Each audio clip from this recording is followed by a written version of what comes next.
నమస్తే, welcome to Sakshi life. నేను మీ కృష్ణబాల. ఎండ తీవ్రత దృష్ట్యా రోగులు వారి సహాయకులకు అసౌకర్యం కలగకుండా ఆసుపత్రుల్లో యుద్ధ ప్రాతిపదికన ఏర్పాట్లు చేయాలని తెలంగాణ రాష్ట్ర ఆరోగ్య శాఖ మంత్రి దామోదర రాజనరసింహ సూచించారు.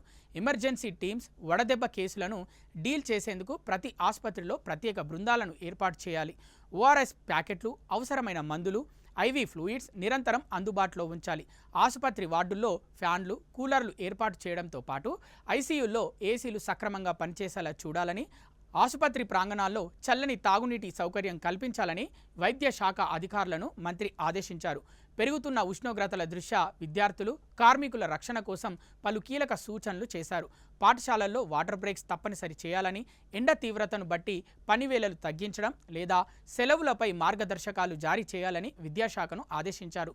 బయట పనిచేసేవారు, భవన నిర్మాణ కార్మికులు, ఇతర కూలీలు మధ్యాహ్నం 12 గంటల నుంచి 3 గంటల వరకు ఎండలో పనిచేయకుండా పనివేళలు సవరించుకోవాలని సూచించారు. వడదెబ్బ తగలకుండా తీసుకోవాల్సిన జాగ్రత్తలపై బస్టాండ్లు, రైల్వే స్టేషన్లు వంటి రద్దీ ప్రాంతాల్లో ప్రచారం నిర్వహించాలని అధికారులను మంత్రి ఆదేశించారు.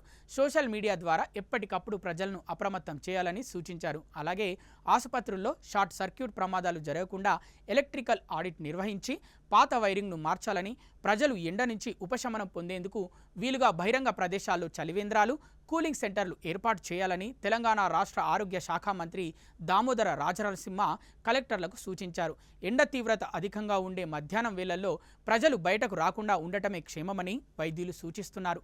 ఒకవేళ ఎవరైనా వడదెబ్బకు గురైతే వెంటనే వారిని నీడకు చేర్చి తడి గుడ్డతో శరీరాన్ని తుడుస్తూ దగ్గరలోని ప్రభుత్వ ఆసుపత్రికి తరలించాలి.